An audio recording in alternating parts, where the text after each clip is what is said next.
Greetings. It is time for the Podcast Club, and we're switching up today. I'm introducing, my name is Marcus. We got Molly and Adam, and our guest today is the venerable Evo Terra, author of Podcasting for Dummies. Is that right? Yeah, I did. And write the first a edition. pioneer in the podcasting industry and a self-prescribed contrarian. Welcome, Evo. Thanks so much for being with us. Thanks. I'm like Oregon Trail pioneer level, right? You have all died of dysentery. Again. Welcome to the show, man. We're super excited that you agreed to this torturous hour of fun with Marcus, Molly, and Adam. Wait, an hour? I was told. No, I'm kidding. It's fun. Thanks for joining. Thanks for inviting me. Happy to be here. Always like to talk podcasting in or outside of clubs. It's always good. Well, Evo, you seem to have your hands. Oh, sorry. Go ahead, Marcus. Well, I was just going to say, Eva and I met at Podcast Movement a couple years ago, and we've been just kind of hanging out online, I guess, since then on Twitter and That's all we can do now. and now Clubhouse. So Yes. this will be shorter than a Clubhouse room, for sure.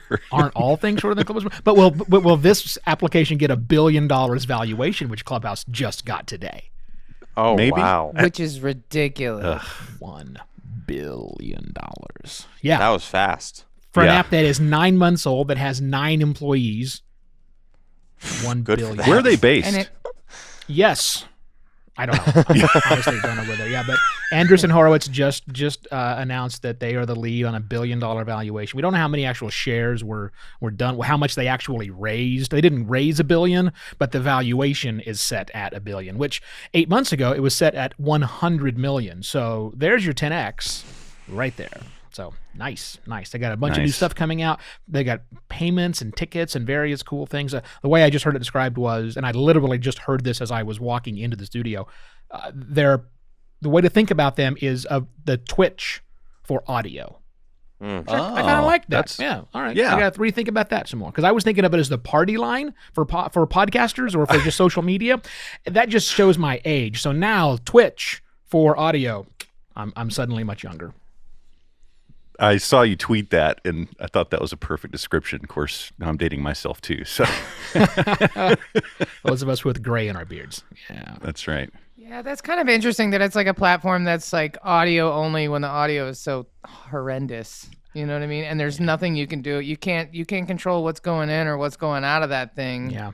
And so I have a hard time wrapping my brain around this like audio only platform that sucks at audio. Yeah, to me, I'm looking at it like a first gen, and there have been some enterprising podcasters. I noticed. I was hosting a room the other night, and so I was bringing up people on stage that I knew, and one guy came on who had significantly better audio quality than the rest of us, and so he was in the middle of introducing him. I said, "Stop! Just stop!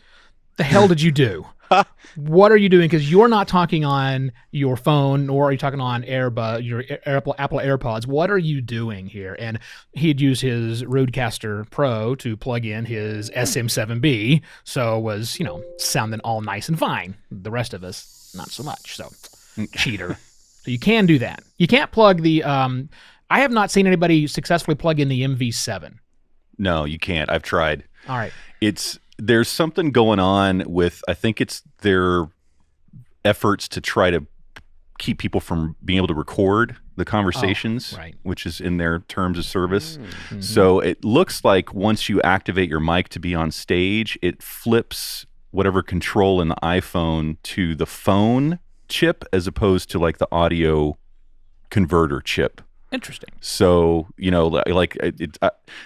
you can't use an MV7 for a regular phone call in the phone app or my MixPre 6. And I tried my MixPre 6 in Clubhouse as well, and it didn't work. So how'd the Rodecaster get through?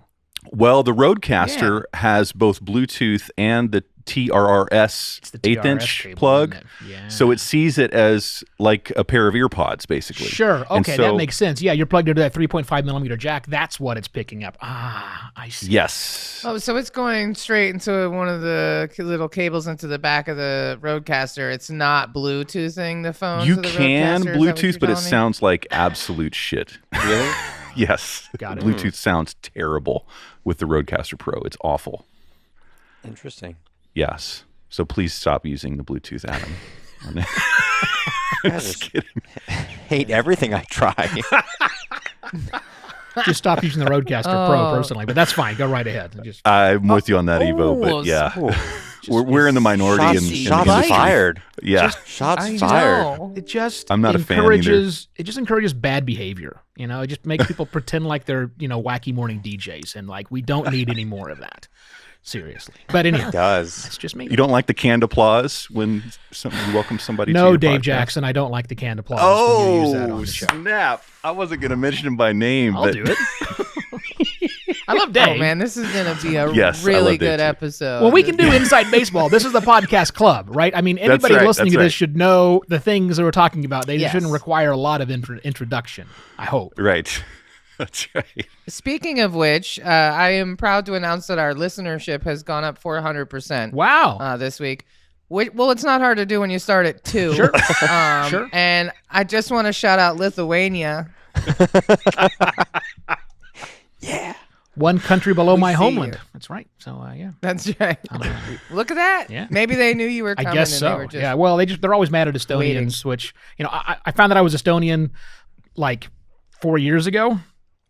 And I don't even know what that means really, but I had a chance to go to Estonia, and my mom said, "Oh, by the way, did you know that that's where like your earliest ancestor we can trace is from?" So, oh, that's kind of cool.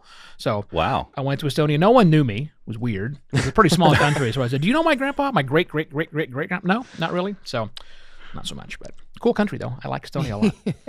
Yeah, Estonia is cool. I hear a friend of mine just got divorced from somebody from there. So. Oh, well, I can't tell about that. Maybe not but, so cool.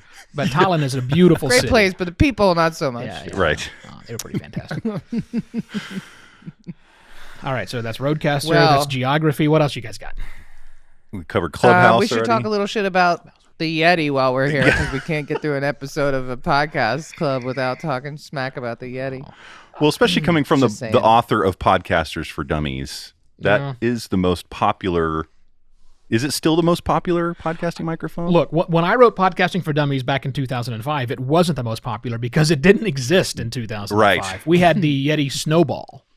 Right, Ooh, it was that's the way blue worse. snowball. It was the blue snowball, not the Yeti. The Yes, Yeti's the yes, new yes, one, yes. yeah. And I still have one of those snowballs up there. It looks like, if you haven't seen one, it looks like Luke Skywalker's training droid in Episode 4. Yes. It's exactly Yes, it like does. that. And I was doing a sci-fi show at the time back in 04 when we started it, so it was like, we have to have this microphone. So, yeah, everybody uses the Yeti. I don't mind the Yeti if you know how to use it. Unfortunately, statistically, no one knows how to use That's it it. properly. No Not one. even their marketing team. No one. Not a single person with a Yeti, actually. Not a single guys, person. So hard. I wanted to screenshot this and like include it in the show tonight, but it would have been kind of rude. But I watched a clip of a podcast episode, and the woman had a blue Yeti, and it was behind her. Whoa. Oh, that's new. Just So when like you every think time you've she seen it all. moved a little bit, and her shoulder went up, it covered the microphone completely. So I'm positive it was behind her on a shelf, like it was a plant. You know how people put like Yeah, a plant in the background to improve their Zoom Like that one? showing sheet? Yeah. It had her microphone. I think they Back here. should just rename that, rebrand it the Magic Talking Stick. Because that's how people use it. It's like when you hand somebody a microphone at a conference, right? They're just kind of using it to point at various things and not holding it next to their mic. You're like, Yes. it's a microphone, not a magic talking stick. But no, that's how the Yeti gets used. Oh, I've got a microphone now. Let's put it over here 4 feet away, and I'll talk, 90 degrees from it. Right. My favorite mine's hot in the tip kitchen, too that people give with the Yeti is that you can actually use it for a 2-person interview. Switch it to the figure 8 pattern, and then stick it on the table in between you. Yes, as a matter of fact, you can. Should you? No. Yeah. I'm pretty sure that's what they do in Gitmo, honestly, to torture people.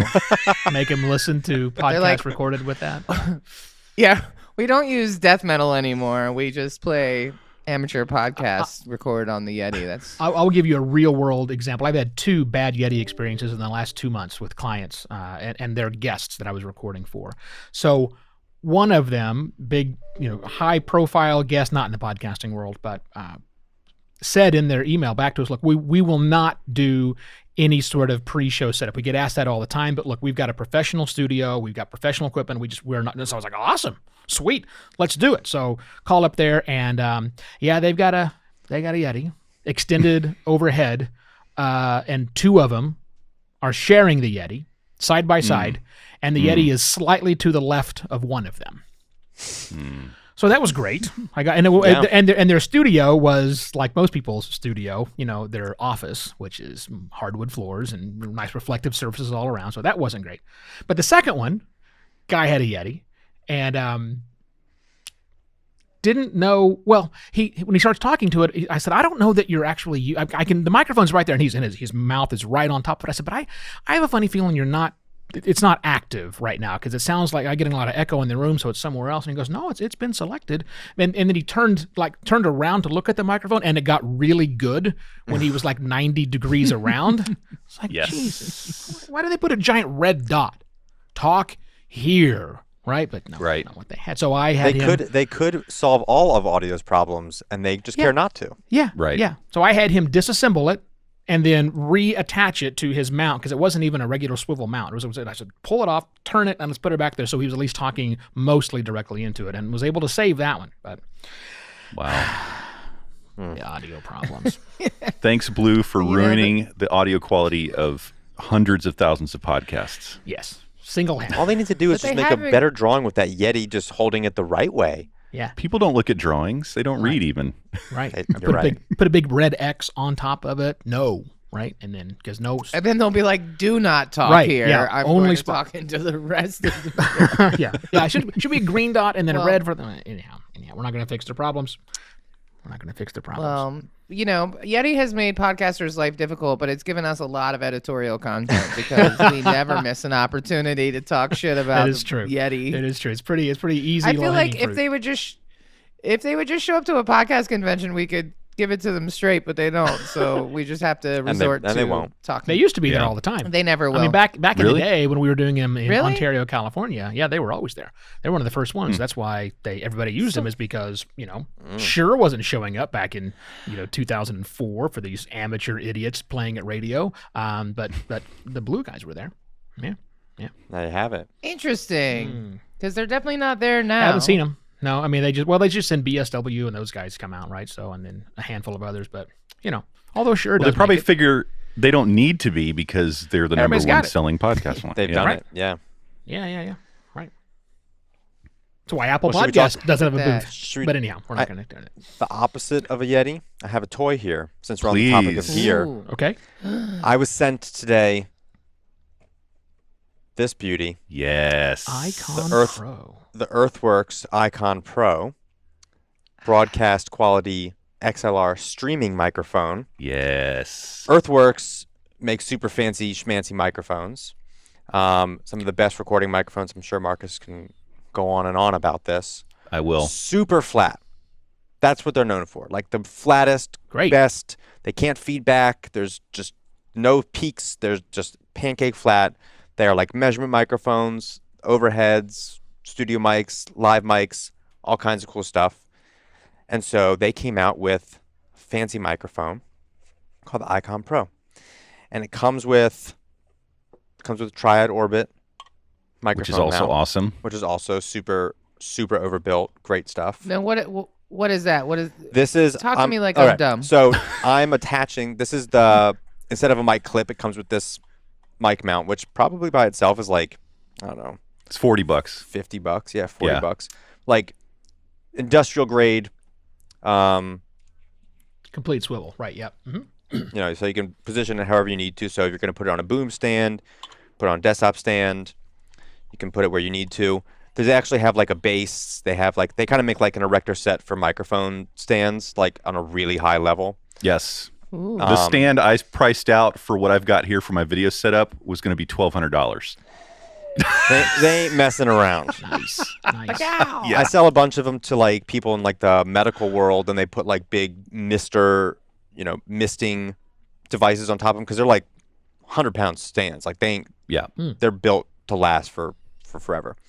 So is this though. This is the ICON Pro. It's all metal. Wow. It feels phenomenal. It's fantastic. Looks like that's. Is it like stainless or is it? or is it aluminum? Yeah. What is it? I think it's steel. Yeah. You have a magnet? Like it was a billet aluminum that they've actually carved out, which would be terribly expensive. So. Yeah. Right, Yeah. right. Test with Well, the magnet. it ain't inexpensive. I How don't know. much is that sucker? It's $4.99. Oh, so Okay. it's- Not outrageous. Yeah. Given that SM7 is It's probably one of the $3.99. cheapest microphones they make, actually. it is a condenser, I Oh. believe. I think you're right. I don't think they do dynamic. Yep, condenser microphone, built-in pop filter. And they have it So you don't need a crazy foam around it. It's good to go. Good to just go. Like that. I like my fat good to phone. go. And it they have a USB version as well, but they did not have that at the time. So it's not a dual. It is either Not either a dual. or. Okay, good. Either or. Well, I don't know if it's Either good. or. It's fine. So yeah. I'm But they gonna do turn the have volume a down, USB. and I'm gonna see Thank what you. happens here. Yeah. Cow. Hello, Yeah. Whoa. You're there. can you hear me? Yeah. Yes, I can. Oh man. How's that Listen sound? to you. That Does sounds it sound good. all right? Sounds very good. Yeah. Cool. Sounds better than you know what. And what they told me is that Yeah. Sounds better I than know. your headset, Mike. But that's what everyone says. That's why I use it. Every week. pull your head back about a half a foot and just keep talking. Let's hear. Hello, check 2, testing the Earthworks ICON Pro, and off axis. Well, if it's How do condenser, you sure. can you hear me over here? Oh yeah. Yeah. I can little still bit. hear you. But I mean, it's not as ICON good, Pro. obviously, but that's not. I mean, here Marcus and I are swallowing our SM7Bs because that's Yeah. what we Yes. do. Eat But the mic. Yeah. Yeah. And I mean, to my ear, and I can't hear it too well, but it doesn't sound as bright as most other condensers. Has a little more like body to it. I'd agree with that. Pretty cool. Yeah. It is smooth and it still has really like clear, crystal clear high end that's not like harsh. They said they wanted to be their answer to people that are going for RE20s and SM7s. But it's so wait. How much is a RE20? For $49. So this is a higher price point than both of those. Higher price point than both of those, but both of those generally need cloud lift or another $100-ish device to make it. Mine goes into a fed head to make it Right. have enough balls. Professor, I'm still running into a H6, which is way underpowered for this gain hungry beast over here. But Yeah, I have a Yeah. $1,200 audio interface with my Yeah. SM7B, so I don't need a cloud lifter. right, no, you've got the UA though, right? So Yes, I do. do all the Such a difference. show off. Sorry. No, like no, my it's So fine. I guess the answer is you could use this with an H6 without Yeah. anything else, and it would be fine. right. Yes. Just other than the shitty noise floor of the H6, but that's fine. We won't talk about that. Yeah, very true. Very true. Hey, that's a nice microphone. So, what about 3-day shipping to Phoenix? I think so. Go ahead. And while I'm at it, do you carry the Audient line of stuff, Adam? Mm-hmm. Yep. When the hell is my namesake but an 8 coming out? I don't want the Evo 4. I want the Evo 8. It's been on order. It's out. Forever. We have What? it. You have it? Mhm. Okay, if you've got it and I haven't, I'm going to check where I've got it ordered. I will check with them tonight. If it's not already in shipping, I'm going to cancel an order from you because I want got one. you. So save it. I will let you know tomorrow whether That's I a need cool that or piece. That's I- the Evo Audient makes good stuff, and the Yeah. Evo line, it's like a sleeper because they are still billing it as like a music interface. And we Yeah. were talking about it before. Like if they just bit the bullet and called it a podcasting interface, it would rule. Yeah, Right. because it's Right. also It- priced. It does Better it's than- very attractively priced. $129, I think. yeah, it's the Yeah. cheapest. $129 for the For the 4. 2-channel, Yeah. and $199 Yeah, for the it's not that 4-channel. much more. Yeah. So Wow. It's but it cheaper does- than the Scarlet. It does auto gain, Right. which is very cool. So for the What is auto gain? for the person that doesn't know how to set their levels correctly on their interface and might be too loud or too quiet, You hit a green button, it listens, it sets the gain appropriately, and then you're done. And that's it. Quite handy. Yeah, I'm Super looking cool. forward to it. Yeah, because I want to take my H6 and I want to put it back into field recording mode so that I can just use it if I'm going out somewhere to do that. But yeah, I want that Evo 8 for not just because it's named after me, but because much lower noise floor on it. I like that auto gain feature of it. It's a nice and simple interface. And I want to give it to my clients and say, here, this is the thing to buy. Because everything else has too many goddamn bells and whistles on it, right? So I just want something I can just plug in. It's simple. Like, well, there's one dial. All you got to do is this, right? And then push it. Yeah. So, and Audient's like a quality brand. Like, it's up there, you know? They're British. And British, we all know that British make the best preamps. Hey, so. hey. On behalf of my Irish ancestors, we're not giving those Brits too much credit for nothing. Okay. Well, no offense if you're what British, is the best no Irish microphone preamp? Whiskey. said Jameson. We don't need microphones where I come from. They use we're bagpipes. just naturally loud. Yeah. Completely overrated, honestly.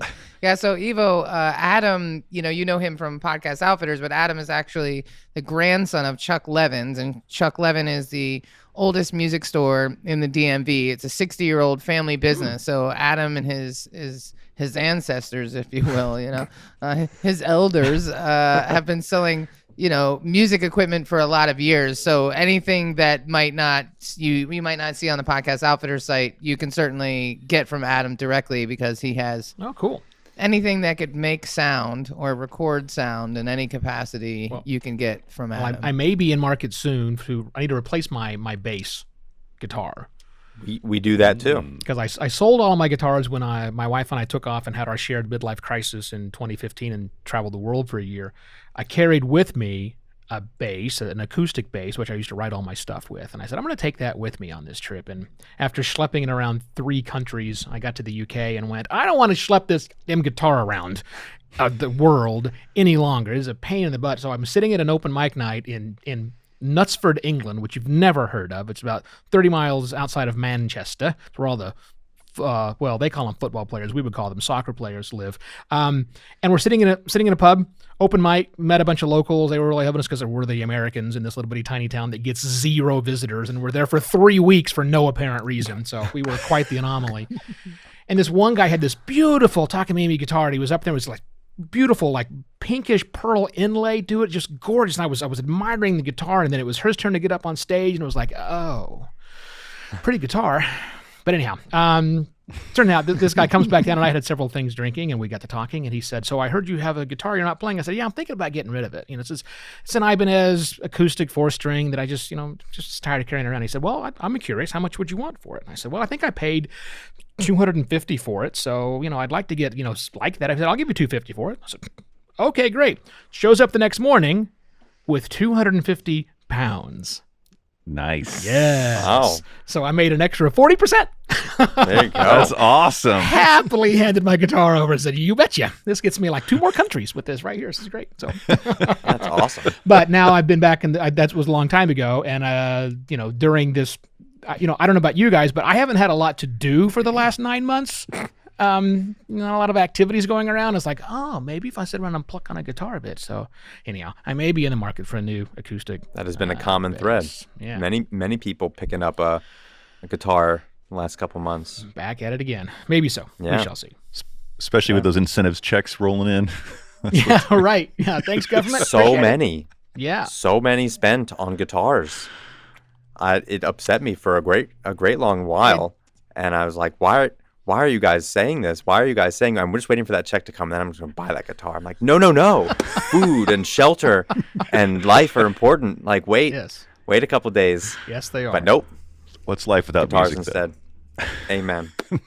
Amen. I know early in the pandemic, I'd be like, Adam, how you doing, man? You good over there, man? You all right? And he's like, yeah, man, but like, people keep spending all these stimulus checks on equipment, and I'm feeling really conflicted about this. And I'm like, I mean, They're being that's why I stimulated. respect the hell out of you, man. But like, just take their money. It's all right. Like, if they're not worried about, food and shelter, Right. I don't know. God bless Soul needs America. to eat too. Yeah. Free country, right? Man. Yeah. Speaking of a free country, Segway. That was a nice. That was a segue. nice Nice segue, one. wasn't it? That's Nice softball pitch. Teed up softball. I know. we worked on that for 4 weeks. Yeah. So, well, speaking of free country, right, and free speech, this is definitely like a hot topic in the podcast industry, which I'm excited to talk to you guys about, because what a hot mess, right? I was reading this article about Peter Green's yoWOWa Media Services in Niagara Falls, and he has a podcast studio inside the Niagara Falls Arts and Cultural Center, which leads me to believe that is probably funded by some government programs. Like most arts and culture centers are like either privately funded or government or a combination of both, right? Like that's not just like a business, right? There's some interest involved. And these guys have a podcast studio, or this guy, Peter Green, inside this center on a month-to-month lease for the last couple of years. So, just to start off, there's a guy, has a podcast studio, and he built an entire business on a month-to-month lease. I just want to really stress that point there. Put equipment in there, had clients coming in there on a month-to-month lease. And he has a podcast. I don't even want to name it because whatever. But it leans towards white supremacy and this, a lot of talk about free speech and what does that really mean? And after the insurrection, from the white supremacists in our nation's capital, right? Adam and I are both based out of D.C. So, these conversations hit a little closer to home because, you had a literal insurrection just a few days ago. Yeah, a literal insurrection. And so these guys, they have this podcast. They play devil's advocate with each other, right? Which is just another way of being like super racist. And the Niagara Arts and Cultural Center booted him. And so this guy is all up in arms that, freedom of speech is being imposed upon because he's being thrown out. And then he's also citing the moratorium on evictions and saying that he should have some freedom. And so... I think one of the biggest faults in the podcast industry is there's a lot of people who have never seemingly been in any industry ever at all and don't really understand how business works, So like, I would first encourage you not to start a business in a place on a month-to-month lease. That's just horribly short-sighted. Seems logical. And if the moratorium on evictions are for people who are going to lose the roof over their head, not your racist ass podcast studio, you fucking idiot. So let's just start there. But it just really it got me really thinking about like this is a huge issue. And one of the things that I love about podcasting is that there is no censorship, but it's also one of like the more slippery slopes of podcasting is that there is no censorship, right? So it got me really thinking about like, well, who's going to control that, right? And so this guy's claiming censorship, but this is just bad business. I don't even know why the podcast anybody is giving them any press at all. This guy shouldn't get the light of day as far as I'm concerned. He's an idiot. And if you want to produce content that, encourages people to be hateful, then put it in your basement where it belongs. You know what I mean? You and the trolls can stay underground as far as I'm concerned. You can't expect another business to be willing to put that on there. And it's just it's an incredibly entitled position to take from a not surprisingly white man, which, I'm going to go out on a limb. I also question the name of the studio. Like what, like you look at the staff, there's not a single person of color on staff, but the name of it feels a little bit, questionable, right? Maybe I'm just hypersensitive as one of these woke people out of Washington, D.C. But, when I see a name like that, I definitely look at who's running it and doesn't, really match up to me, right? But where is this going to go, right? And like, if you got to figure, if you're inside these people's buildings and you say some hateful stuff, that's going to impact their funding. Like, what else does that cultural and arts center do? How many communities does it support? What is it the center of? And now you're jeopardizing that, right? So that's just entitlement and bad business. But it definitely, leans to the question of, where are we heading with this in general, right? Because who's going to censor it? Is it going to be your sponsors? Like, okay, I can have this, podcast that pushes this narrative, this hateful narrative, as long as my sponsors don't care, then Apple shouldn't either. Or, right, because it's this grander question of social media and censorship, and where does podcasting fall in line with that? And so I'm a little annoyed that this Peter Green guy is getting any traction, because he's the worst example of this, right? This isn't censorship. You're just an idiot, who's pushing bad content, okay? But there is a real question of censorship, and how is that going to impact the podcast industry, and should it impact the podcast industry? And then who are the gatekeepers? Is it going to be your sponsors? Is it going to be the FCC? Do we want the government? Right now, I'm going to go out on a limb. Do we want the government getting involved? What does that mean? Are things going to be reviewed before they can release? Right? It's this, I don't know if I'm a Tea Partier or an anarchist or a conspiracy theorist or just an American. I don't really know where I fall into the matrix here, but I think it's something that we have to discuss pretty soon, because this is where we're heading, man. And all those people are going underground, and they're definitely going to start a podcast. They already have, right? And so by encouraging more restrictions on them, we're putting more restrictions on ourselves. So I don't know. I'm just curious. Am I the only one thinking about this stuff? When I'm cooking breakfast or am I just unreasonably angry at white men? Because I'm totally cool with that acknowledgement as well. Yeah, as a one of 3 token white men here on the program, I will admit the fact I'm half white. Mark is like, hey now. Yeah, I'm pretty sure I'm Brazilian. Estonians are all white, right? Yeah, they're all white there. Yeah, we've done a lot that are worthy of a little derision, no doubt about that. So this conversation is permeating through the podcasting community right now, and if you're listening out there and you haven't heard of it yet, congratulations, because it's everywhere. I can't not see it anywhere. And shockingly, there are 2 camps that are developing. There is one camp, we'll call that the Molly camp, that clearly feels exactly the way that you do, which is basically the fuck those people camp, right? They deserve what they get. And then there's the other camp on the other side, which are those who are concerned that conservative voices are having their speech restricted. And this is just one more example of that. Twitter kicks off Trump and all of his cronies, then every other social media platform started following suit automatically. That's disturbing. Now they have to go on Fox News and complain that they have no outlet to say their things, although just think about that for a second. Clearly they were able to say something to someone. But anyhow, so that's basically the way this thing breaks down. And I have a lot of thoughts about it. Back to the original point that you raised, Molly, which is, does this arts and cultural center receive any public funding? Who owns it?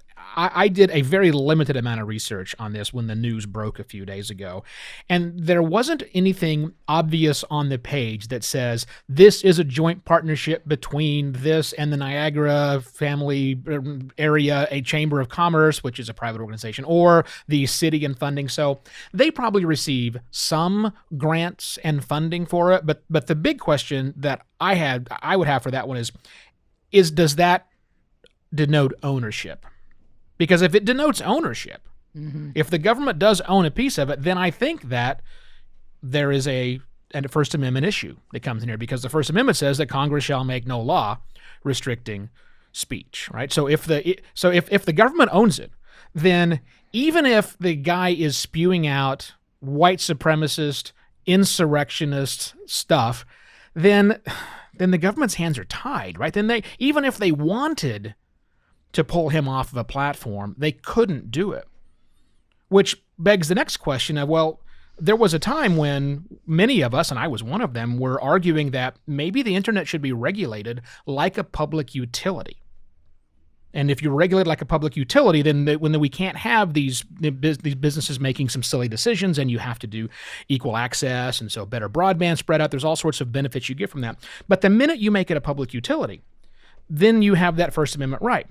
Because like I live in Arizona, and let's say that guy had a studio here. And let's say that the power that came to that studio, the actual electricity, was from the APS, the Arizona Public Service, which is a public utility company that gives power. They, since they're owned by the government, could not shut the guy's power off, even if they wanted to. They could not do it for First Amendment rights violations. And so if the internet is regulated like a public utility, then even if we wanted to, even if somebody wanted to, they couldn't because of that. But we don't live in that world. The good news is we don't live in that world. So business owners get to make a choice, whether that's a owner of a podcast studio or whether that's a owner of a podcast hosting company. You get to make a choice. If you can now choose to kick somebody off of your platform because you want to, but more importantly, if you choose to not do it, if you own a podcast hosting company and someone says, hey, this person is spewing out not just, things you don't like, but clearly insurrectionist, white supremacist, hateful things, you're not blocked from taking action. You can choose to do it. And if you basically, by not doing anything, by hiding behind Section 230 or whatever else you want to hide behind and saying, look, we're not doing that, you're making a choice to support that. 100%. You, the owner of that podcast hosting company, are saying, I am okay with this because you don't have to be, because you're not owned by the government. They can't do something. You can. Yeah, that's a lot of interesting Boom. thoughts. And a perfect example would be, Adam, you run a retail store. What would happen if a paying customer came in spouting racist stuff and disrupting your business and pissing people off, and other people are leaving because he's being loud and belligerent? And what would you do? Happens. Yeah. So I have 3 security guards at front. Wow. So does he get to say and express his free speech in your store? You ask him to leave. I mean, you can't physically grab them and remove them. Although my security guard sometimes might think he can. It's a tough one. Especially when they're physically here. It's easy for me to ignore an email or delete, not ship an order or something along those lines when, you have the veil of the internet in between you, but that also makes it easier for other people to say and do things. So in-person stuff I don't have, the police here all the time, only when absolutely necessary. Mm-hmm. But unfortunately, when we've had those sort of interactions, they're usually also these days not wearing a mask, and we don't let them in because we have rules. So self-filtering to a point. But yeah, I mean, it's It's not funny, but kind of is, a little bit. Yeah. But yeah, no, it's every time that is a super challenge, and we do, we don't need that money here, you know what I mean? So it's a challenging obstacle for sure. But it's a pretty clear line. Like private business, there's no First Amendment rights. It's your business. It's your property. Congress shall make no law. That's right. Yeah, they have no choice. Well, and I definitely saw some rumblings online, and people were like, I get it, and they're not on the side of the parlor people and stuff at all, but they're like, I don't know, is it a little dangerous? And the fact that they can cut off our communication methods.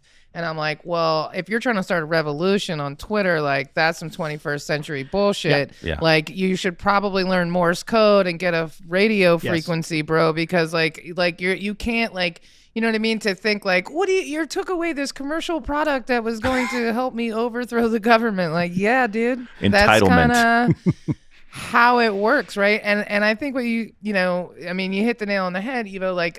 Accountability is a motherfucker, right? And that's what's gonna be, right? And so when I'm arguing with somebody else's parents on Facebook, which seems to be one of my favorite thing to do lately, is just saying your grandchildren will wear the shame of your decisions. You are essentially a Nazi supporter, right? The words that you're saying right now are going to carry weight. And if we as the people don't hold other people accountable, they won't ever feel the shame of all the mistakes that have made this last year, right? And so even me, I've made a very clear announcement in my business that I will not do business with somebody who voted for Trump. And I'm talking about middle-aged women in the fucking suburbs, right? Who have small businesses, who I'm saying, what? As uncomfortable as this is, I can't do business with you because I know you voted for Trump. And do you think that's popular at the Reston Business Club? Social? No, no one wants to hear me say that shit. It's hella uncomfortable for everybody in the room. But at the end of the day, I don't hate you, right? I don't hate you at all. But you voted for him like a month ago. You know what I'm saying? I can't forget that easily. And maybe I'm punishing myself technically by not taking your money, but like I'm a principle over circumstance kind of girl, and I don't want your money. I don't think you're a horrible person. I think you're a lovely person. I think you're a mother and a good business owner, but like I can't trust your ability to make good decisions because you voted for him and you're a woman, right? Does that impact my business negatively? Sure. Is it money I'm willing to lose? Absolutely, because I want nothing to do with that. And so I think that moving forward, it's going to be a lot of conversations like how many black people are in your C-suite? How many, you know what I mean? Like, what's your diversity hires look like? How many people are on your board of directors? Like, what are you actually doing? Because this summer, George Floyd made it impossible for us to ignore racism any longer, right? SoftBank was like, 100 mil, here you go, black people, like, are bad. Like, you don't just throw up 100 million with no, like, no egging on if you didn't know that you missed the boat many times, right? And then, you know, the insurrection has made it impossible for us to ignore white supremacy any longer. And so 2021 and beyond is going to be the years of accountability, right? And so for me, if Podbean tomorrow like made the statement that they were going to continue or whatever, I'm making all this up, like continue to host podcasts that had white supremacist views, I would probably move my podcast from Podbean, right? Because like that's what I choose to do as a citizen who wants to make this world a better place. Do I feel like it's their obligation to not post content that I don't like? No, because they're a business owner and they can do whatever the hell they want. And I just like I can do whatever the hell I want with my money. There it is. Right? So I don't know. It's an interesting time. But I sure as hell wish that the face of the, you know, unfairness in the podcast censoring world wasn't like another white dude with bad business sense. You know what I mean? Like, why are we giving that clown any time at all? This is, you know, like why? And here we are. You know, and here we are. But what happens if it's, you know, not look, we all know I'm no fan of white supremacy at all, but let's, you know, imagine the election happened a different way. And the censorship starts to happen in the other direction. Yep, exactly. Like, where's the line get drawn? This is the Facebook scenario, right? It's like, how can they like humans are good and awful, terrible on both ends of it, you know? And so like this, it's a super sticky thing. Whose voice does get squashed or not? And it could have very easily gone to 70 million people making you know, case like, for homosexual marriage. It's already happened to a lesser degree. Yeah. Right. Yeah, absolutely. Yeah. Right.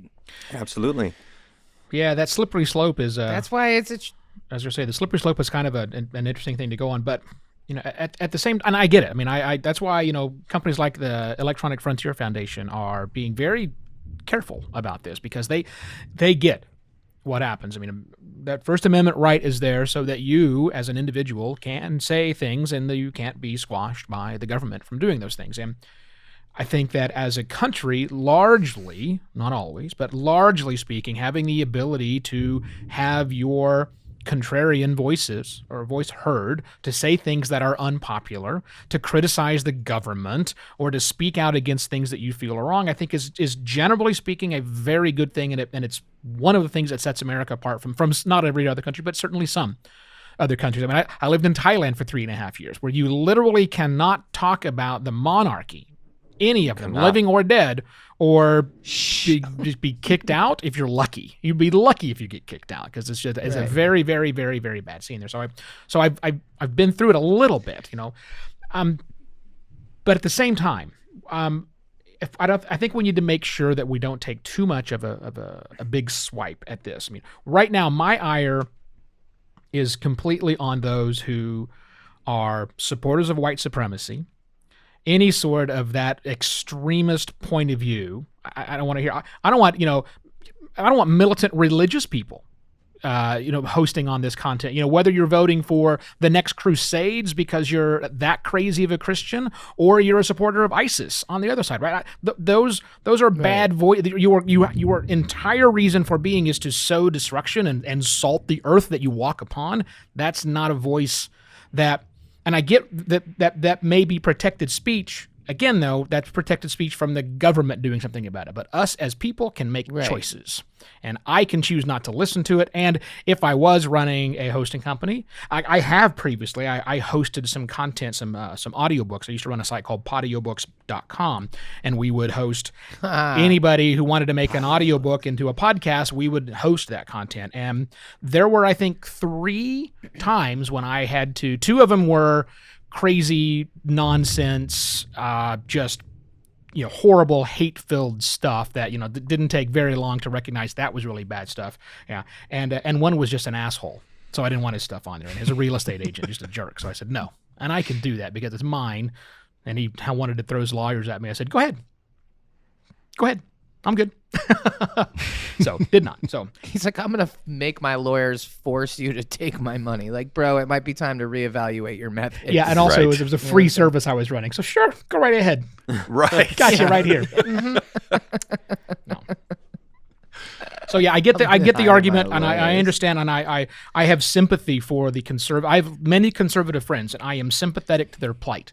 Because I do think we will see many of them get caught up in this maelstrom of let's remove all of the garbage. It's going to happen, right? We're casting a pretty wide net. I get it. The wrong voices will be caught up in there, and I'm sorry that happened, and I hope we can get it worked out. But I also tell my conservative friends, you have rot from within. This needs to be, you have to address this. You have to do something about it. Like, look, I'm a crazy nut job progressive, so that's me.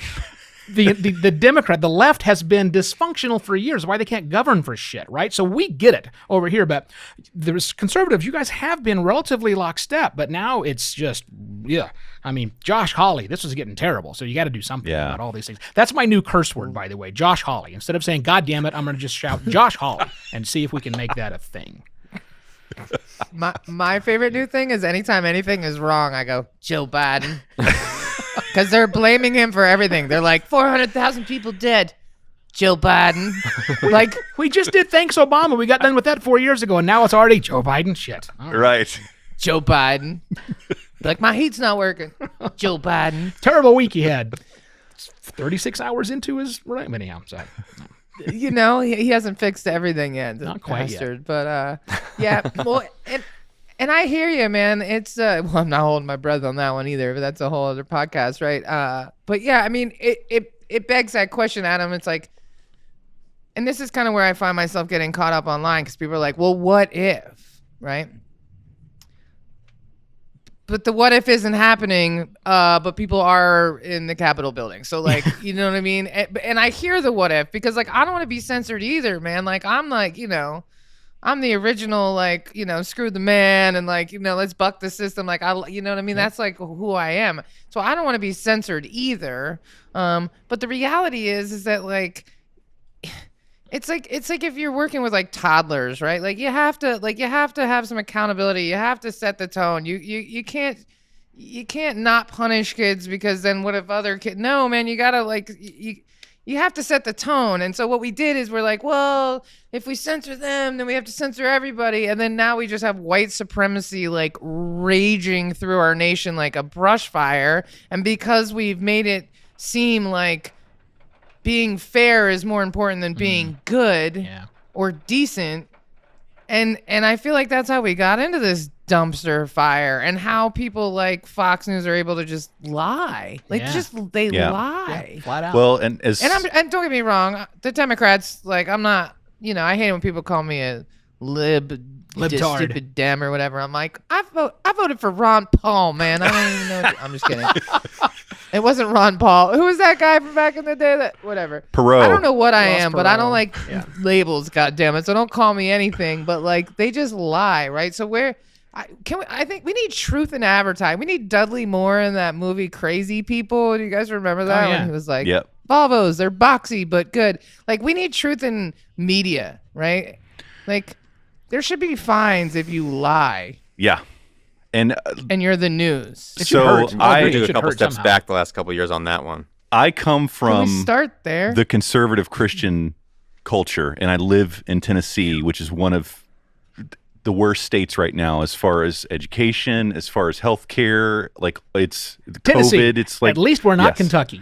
So exactly. Well, right now Kentucky's doing better on the COVID front. Oh. But yeah.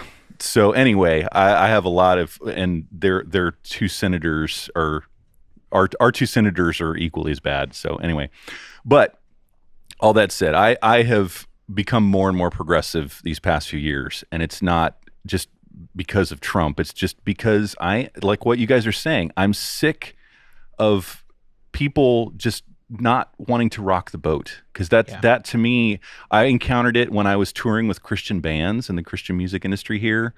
If I raised my voice because something went wrong and somebody actively tried to sabotage me, I was the bad guy because I was making an issue of it.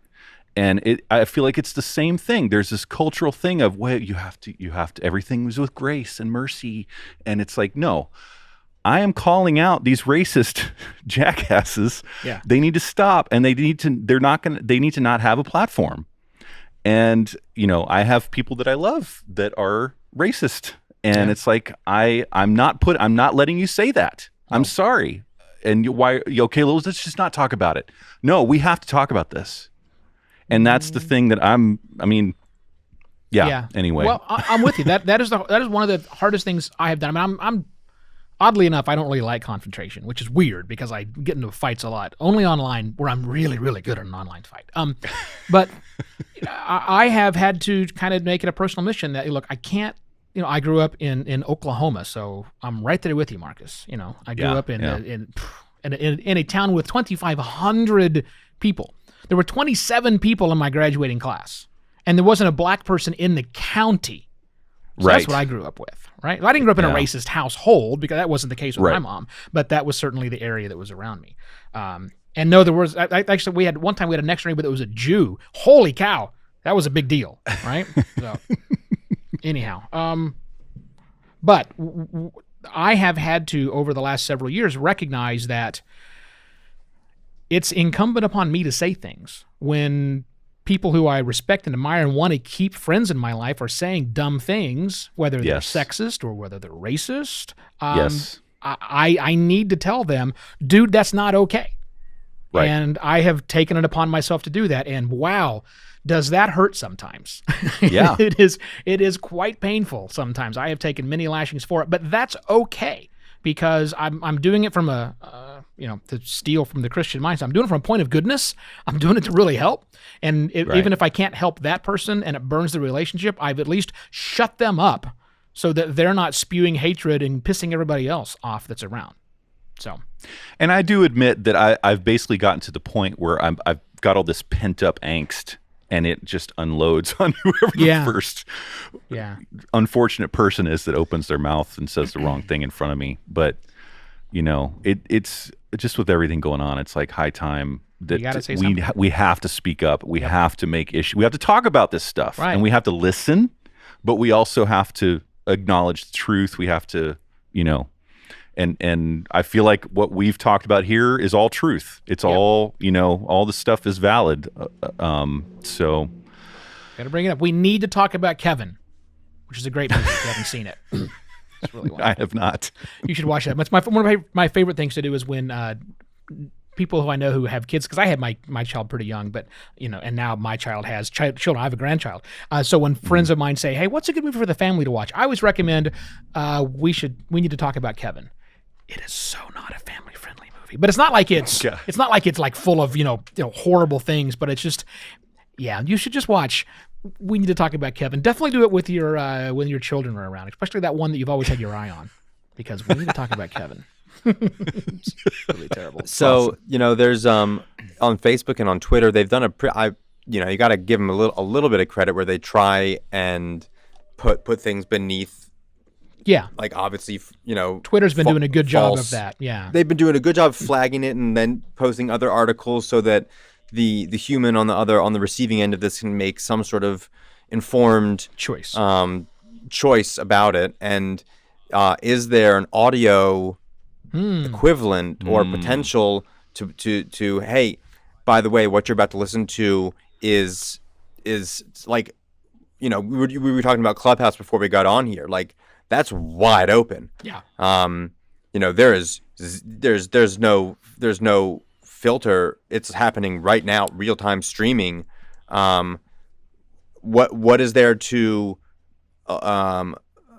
you don't want to say censor, but filter or provide some context to what one might be listening to, so that you're not necessarily who's going to be able to listen to all of that and Sure. listen for the word. What our conversation, if you filtered on the words, could be deleted because we said words insurrection a bunch of times. Like we could be blasted off if it was just like an automated thing. So like how it's an interesting conundrum for sure, especially in audio. In written word, at least AI, I guess, could like read it or flag it for certain tone, but the spoken word is a bit more nuanced and difficult, perhaps.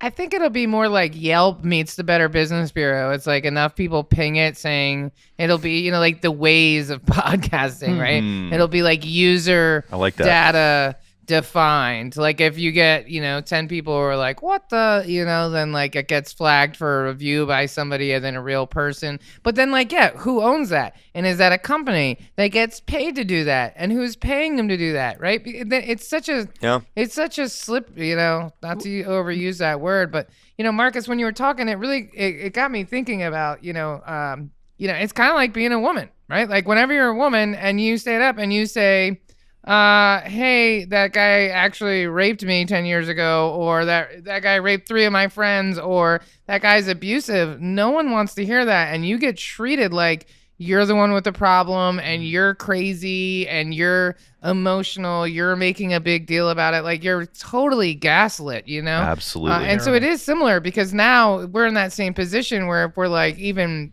talking to our friends on Facebook and we're like, hey, they're, it's this immediate like, oh, you're unhinged, you're hysterical, right? But people are talking that way to other people. It's not even just like men to women, right? It's just like this generalized. So it's kind of a bigger picture, right? Like it's almost like we have to fix society, and not censorship. Yeah. So no big deal, guys. Just make everybody better. We can just fix that, right? So, hey, I had a great plan for this years ago. My plan to fix all the problems in the world is simple: kill everyone over the age of 2. It solves all problems. I mean, at least probably. But I don't really know. So simple. It's so simple. Straightforward. Yeah. All we need is like 70 million pounds of mashed carrots and a giant sandbox. They'll figure it out. And we'll all have the best lives ever. Someone said, well, we'd leave instructions. I said, nah, they'll figure it out. We left all the infrastructure. They can figure out how to work the power plant. So how hard can that be?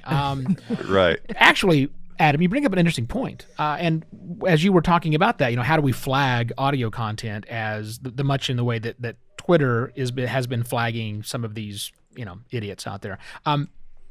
There's actually precedent for that. And it's in the Overcast app.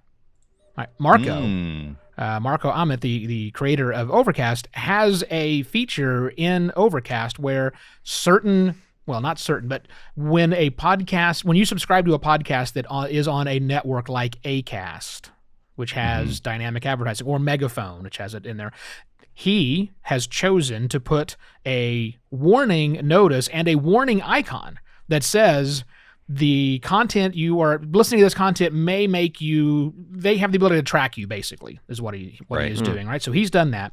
I know that Podnews has something similar, although James does not put the very terrifying, scary, giant warning symbol. He just simply says that this host uses dynamic insertion. So, more information. So we have that. So it's something the apps could do. Now, how you report that and to whom and who makes the final judgment, that is very difficult. Obviously, it must be difficult to handle that, but we do have precedents to get that done. It's interesting. Yeah, because Marco he threatened just to block all podcasts on Acast back when that whole story came out about how the piracy thing was exploding because they were using Acast to copy podcasts and then submit them to Apple and make money off of ads and stuff. So he that's always a threatened to challenge. just block them completely. Yeah. Yeah. So the fact that he has a loud warning thing, that's actually a toned down response compared to what he wanted to nuke. Nuke him out. Yeah. I think there should just be a warning that says, warning, this content was made by an idiot, and then you just know. Yeah, just play that. Inject a pre-roll that says, "Are you sure you want to listen to this jackhole?" Okay. Well, and along these lines, like an interesting thing to consider is what happened to Joe Rogan, because when he switched to Spotify, there are a lot of his episodes that all of a sudden went missing. Right. Because they had right-wing nutjobs on as guests. And has he complained about it? I haven't heard, but I don't really follow him. Counting his I think he's still just counting his money. Yeah. He's probably fine, but it's going to be interesting. We were talking a couple episodes ago about just like the nature of the advertising world and podcasting, and there being, I think even one of I was reading something this morning on Axios about just the top 1% of podcasters do 99% of the revenue, but like because there's no one mechanism, there's no Facebook for me to go in and advertise on Facebook and Instagram and all these things through one platform because I place an ad and I get it to the targeted audience that I want. How do you make sure that your ad hasn't ended up in somewhere you don't want it? Yeah. The spoken word is a very difficult thing to unless you're self-proclaiming that you are X, Y, or Z. How do you ensure that your content's landing where you want it to go and not where you don't? And we're gonna see that roll out. I spent a good portion of my life running digital advertising agencies, so I was there for the whole brand safety stuff rolling through. We spend fortune on YouTube videos on behalf of our client, pre-roll ads, but a lot of that dried up. Because when brand safety became an issue and said, look, we're giving you $60,000 a month. You're targeting these listeners, not these shows, but we're suddenly showing up on these really inappropriate YouTube videos, whether they're nutters or whatever else. But so we had to stop from that. The same thing happens in podcasting. A huge amount of the ad money in podcasting isn't directly bought. They're not direct buys that go to an individual show, like Procter & Gamble. It doesn't make sense to do so. It's not scalable that way. So that's why the megaphones of the world and the Acasts and the other players like Art19 and Red Circle, they're getting lots of money saying we will, and sometimes they're direct buys, but quite often they're all programmatic that are based off of not the show itself, but by the listener profile that has been built up. So, so what will happen then is the same thing happened in the advertising industry, in the digital space, is that people will complain and say, hey, Procter & Gamble, I just heard an advertisement for this particular product, Crest toothpaste, I think that's Procter & Gamble, and it was on this crazy supporting the seditionness acts of 2021, I'm not going to buy from you anymore. That's when it'll start having an impact. And then companies like Megaphone will have to go, well, shit. Now we have to vet all of these people that are on our network. I mean, if you're working with a small company like True Native Media that represents 70 different shows, they can more easily do that. But when you're Megaphone or when you're at Libsyn, because Libsyn does direct sales as well with 60,000 clients, how do you do that? I don't know the answer to that. Well, yeah. It's the cost of doing business. But man. I don't care what the answer is, right? The answer is it needs to be fixed. Right. So, it needs to be done. It needs to be fixed. Yeah, because that's exactly right. And like somebody like me, like if I want to create an ad and put it on a bunch of podcasts, it's going to be for Heartcast Media, so I can produce your podcast if you're a business or a brand, right? I'm not producing your content if you're a white supremacist. Yep. Not at all. In fact, I'm going to tell you to pound sand and berate you a little bit before I hang up that call, right? So I definitely don't want ads for Heartcast Media being played on a channel like that. And if I knew that my ads were being served on channels like that, I would be super upset with whoever I paid to place those ads. So it's not just the listener, it's also the advertiser. Yeah. I want nothing to do with that. Now, Adam, his situation might be a little different. He doesn't have to work necessarily directly with the people, right? He doesn't know. He could be selling microphones to assholes all day long, right? He has no idea where these microphones are going, right? Me, I have to work with those people directly. It's a relationship. If you're going to hire me to produce your podcast, you're going to get to know me and my team on a very, we're going to talk a lot. We're going to spend a lot of time together. And so I definitely don't want my ads being served in that realm at all. Not even close to it. But I think what it comes down to is like corporate responsibility, right? Like, is it a pain in the ass to go through your 60,000 show catalog? Shit happens. 100%. But you know what? That's why you're making the big bucks, lips and bros. Like, get it together, man. If you don't want to have accountability in business, you shouldn't have a business. Because if you're a business owner, you're accountability to every person on the planet. I mean, you got permits, you got licensing, you got taxes, you got regulation. You know what I mean? This is a very monitored business. So you should know who your clients are. You should know what your products do, right? So, maybe that's why the NRA is going out of business. Well, just restructuring their finances. Yeah, I remember back 2011, I think it was, when the FTC, the Federal Trade Commission, came out with the new guidelines that talked about endorsements. So if you are, if you hire J-Lo to endorse your product, and J-Lo says this new Jell-O that you're making, because that kind of rhymes, will cure cancer. It used to be that J-Lo was responsible. Well, when the new FTC guidelines came out, it said, no, actually, the advertiser bears responsibility to police what they said. But here's the kicker. I ran an advertising agency at the time, and they also said the advertising agency is also liable, which was like a huge wake-up call to us, like, oh, shit.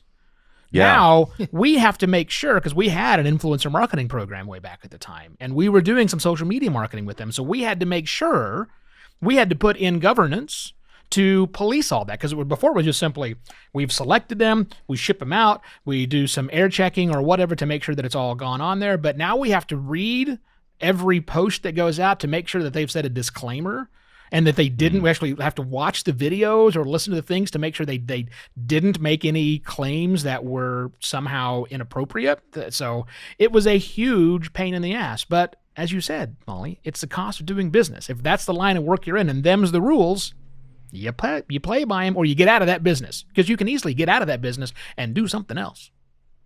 So you probably never had to deal 100%. with like Kanye reading an ad read for one of your clients. Thank the gods, no.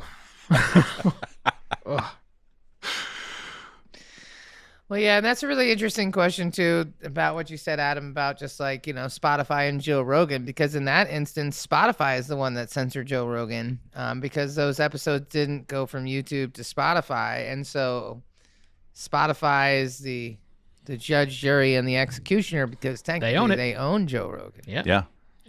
They certainly do. And he signed the deal, and he can't do anything about it, so all of his fans are upset. I wonder, well, and this will be a new territory for Spotify, because they haven't really had to worry about that, because there's not as far as I know, there's not too many like white supremacy music artists, right? So like Nazi monitoring radio. and censoring. You just haven't gone down that rabbit hole. Right, I'm sure there is. Yeah. It's terrible. So yeah, this is probably a little bit of uncharted territory for them, and now they just bought all this content, all these content producers, and so now Spotify needs like a censorship, protection division, because this is the game they bought the shoes for, right? So with great power comes great responsibility. Yeah, that's right. And spending a lot of money on content moderation, and you can't hide behind Section 230. You can't hide behind the Safe Harbor Act. It used to be we would claim like, look, we can't. The company would say, we can't do any sort of moderation of these, because the minute we do, we lose our Safe Harbor protection, and now we have to put in content moderation, and we don't want to put in content moderation. So no, we're going to choose to let everything go, and that attitude still prevails. But it's not quite true. I mean, they're using an odd interpretation of that law, and their lawyers probably haven't actually had to litigate that since the DMCA came out in 1982. So it needs to be a little bit, and it has been updated, but they're just unwilling to look at it. But you're right. The reality is you got to do it. We have to, because there are not just voices we don't like, but there are voices out there that are trying to intentionally destroy all of the things. They want to burn it all down, and I'm a burn it all down kind of guy. I totally understand that, right? I put on SoundCloud's "Blow Up the Outside World" at least once a week and put it on repeat. That's how I feel about many things. But these people are serious, and they're in positions of power. They're senators, and they have some odd sense of what America should be. They want to. It's like I know that, Marcus, you have crazy people who want to bring in the apocalypse. You do. I know people who would Yeah. like to have that happen, right? Jesus, come. And we can't let them just, spew that kind of shit, because there are people out there going, well, maybe they've got a point. No, they don't have a point. They have a problem. So we can't. Ugh. But I did my research. Oh, look it up online. Yeah, Earth is flat, from what I understand from Yeah. your research. So, Right. Well, and we should also talk about Russian bots and like fake accounts. Like, Yeah. there could be people from other countries that don't have like heavy duty accents that could be pretending to be somebody else, or they could be people who have like, that's just full on. I mean, they did it on social media. They like created like absolutely fake news. Mhm. Oh, God, forgive me for saying those words together, but Right. and they targeted the what did they call them? That there was a documentary on Netflix about like Trump and how much money they spent, and they called them the people that are easily to convince, right? The persuadables. Persuadables, right? And yeah. so they could ping different accounts, and they're like, well, Aunt Susie over here believes every freaking article that gets sent to her, so let's target her and tell her that like Mexicans have overrun the state capitol in I wonder in what Virginia. I wonder what the they're Venn like, diagram oh my God. is. And you're like, that's not real, dude. Like, that's not real. But they knew who they were, and they targeted those people in swing states. Yeah. To specifically, like, down to the county, down to the area with like this like stuff. So how do we know that that's not happening in the podcast world as well, right? Like, right. It's totally happening. Outside of the real racist, they could be fake racists from outside the country. Just trying to sow, and that's the idea. I mean, look, I believe that I don't think that those bots, those troll farms or whatever else doing things, I don't think that they turn people. I don't think they turn voters into racists, but I do think they got a lot of racists to vote. They're really good at that. God damn it. Yes. And on that note, we're going to end this show, and we're all going to go drink heavily. Thank you, Evo Terra, for this somber moment of realization. But Molly, I am grateful that you brought up this topic, because there aren't enough people that are just talking honestly like we are about this, because like I said before, they don't want to rock the boat. They don't want to risk the cancel culture coming down on them and all that stuff. And cancel me. Yeah, we got to talk about it. We got to talk. We're going to watch this evolve, probably way faster than any of the other. I mean, in the next year, it's probably going to go topsy-turvy because it has to. Yeah, this will come to a head I mean, fast. obviously, you just said, Clubhouse has $1 billion valuation. That's nothing to scoff at. If an audio-only platform that's about to start accepting money in ways is about to jump into that world, there hasn't been a singular, I guess Spotify, I suppose, there's but it's not live. Sort of, it's not live, Yeah. and it comes through production companies. This is a real-time audio first platform that's not radio. That's at this level that's going to need. And you mentioned they're a 9-person company. Yeah. That's going to change real fast. And they're going to have to, or they will crumble, because that will absolutely be the end of them if they don't. Yeah. And it's going to be really interesting. It's going to be the thing to watch.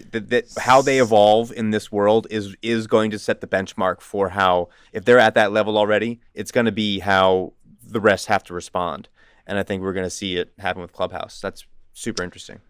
Well, and so a friend of mine posted about this who's really big into like data and privacy and stuff, and he was like, this is a real problem with the Clubhouse app because it connects directly to your phone. But this is kind of like a double-edged sword that could be great, because right now there's anonymity, right? Like you can start a Parler account with a bunk email address, and unless you say something like super fucked up, they're not going to trace your IP, and you could always get like a VPN, right? But with Clubhouse, it's your phone. Right. It is True. your You gotta phone swap out a number SIM card. that is attached to an account. So you could put up a fake picture, like that congressman who I actually like randomly sparred with him on Twitter recently. Oh, really? The guy, who is it? The guy who said, who made a fake Twitter account and said, as a black gay man, I am very upset with Obama, but it was like this conservative white politician.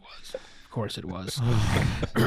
so good. And he like posted it from the wrong account, and everybody's like, "What the hell are you doing?" It's always the dumb ones that try to do stuff like that. Yeah. Seriously. And the thing about people like him won't get away with it on Clubhouse. He can't just put his pictures like a black dude and be like, "I hate Obama," because it's his know your phone phone. number. Yeah, and you can't even use a Google Voice number, which I tried to do. So I resisted signing up to Clubhouse for the longest time because I don't know the SIM card phone number on my phone. Why the hell would I? I traveled around the world. It was changing every 3 weeks. I have no idea what number it is now. But my Google Voice number has been the same since 2001. But I can't use that Google Voice number. It doesn't let me do that. That's like the nerdiest thing you've ever said. Is that it's live? Is that it's not posted content that can be filtered? It's happening right now, and then it's not recorded either. So it's not like it can be taken down. So it's going to be super tricky. I'm super fascinated now. I was like, kind of like, oh, Clubhouse is cool. Now I'm like, wow, what's going to happen? What's going to blow up first? This is crazy. Definitely. This is wild. Wild West. Yeah. Will they be it really is. Will they be meerkatted out of existence? You know, like what happened, or plurk or blab? I don't know. But I think the social audio is really a thing. And I was skeptical like you, Adam. I was skeptical about Clubhouse. I joined it and I was more skeptical. But then I spent some more time on, okay, I can actually see some value. But then the $1 billion valuation, like, okay. I can't afford to not pay attention to it anymore. It's like when WeWork was like, we're worth more than Google, and I was like, bro, you own 0 satellites, have $55 billion in leases. I'm gonna go out on a limb and say that you can't be worth more than Google. But apparently a bunch of investors agreed with them, and they got a whole bunch of money from SoftBank. So apparently you can say whatever you want. Oh, well, what a great way to end the show. Yeah. Censorship. Good idea. Censorship and valuations. You can just lie all the time. Yeah. There is a Venn diagram overlapping there. I think it's an eclipse. I think that might be an eclipse. That is amazing. Well, this was an awesome conversation, guys. I really enjoyed this. And I feel like... Who should we piss off next week? We should I know. Who's left? Who's next? Give me 5 minutes. I'll come up with somebody. But no, this is great. I think that we should definitely revisit this conversation. We should do a follow-up to this podcast episode in like let's 2 launch it a months couple and months and see what happens. And see like what the heck has happened with all of this, because it is an interesting time, right? You know, and I would say, like, you know, if you're listening to this podcast and you're, you know, worried about censorship, I think the real question you should ask yourself is not like, will I be censored, but like, what am I saying, right? And why would anybody want to censor? Because I can say, as somebody who has said offensive shit my entire life, because I lean more towards stand-up comedian than I do like public figure, except I keep getting put in the public figure box. And like, I've said a lot of dumb stuff. I've never been canceled, and I've never been censored because I've never said anything hateful. Yeah. You know?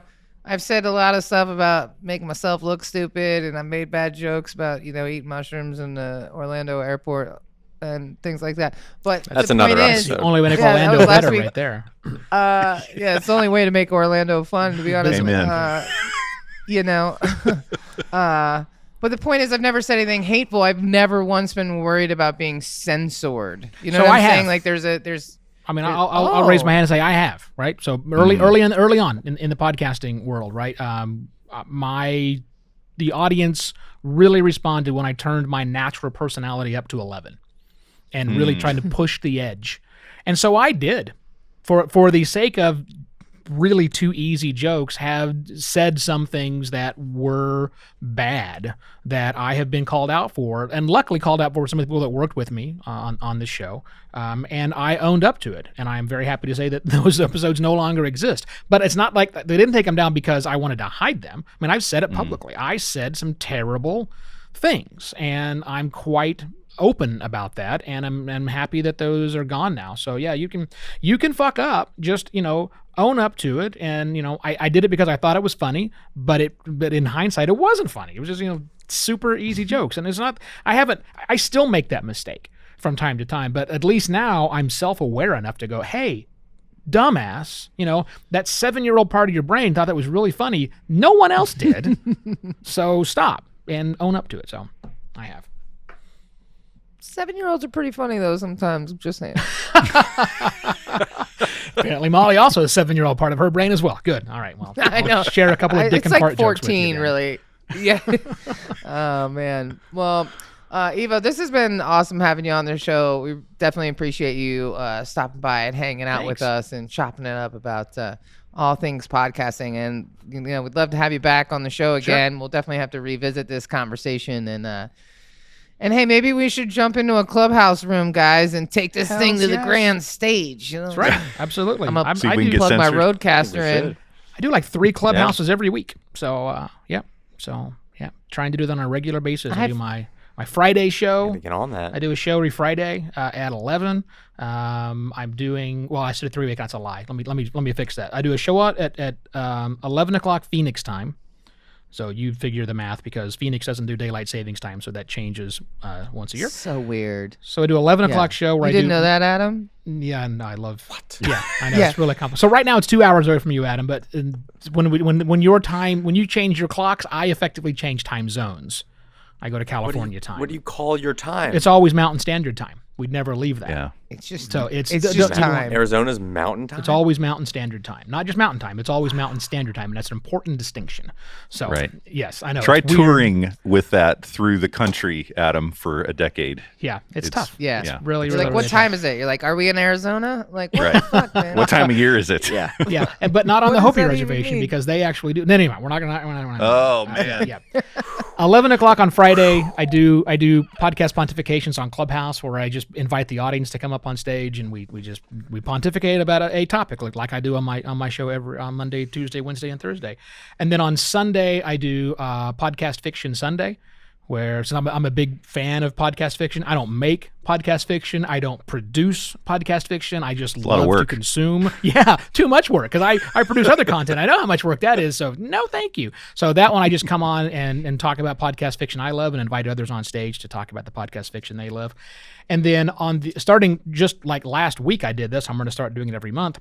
I help run the PHX podcast club. And since we have not been able to meet in real life since this whole lockdown thing, we did our first meeting ever on Clubhouse. And so that's the third Thursday Cool. of every month at 6 p.m. again, Phoenix time. We get together and the Phoenix people on the PHX podcast club can just chat about, podcasting. So, that's me in the clubhousing. Super cool. Sweet.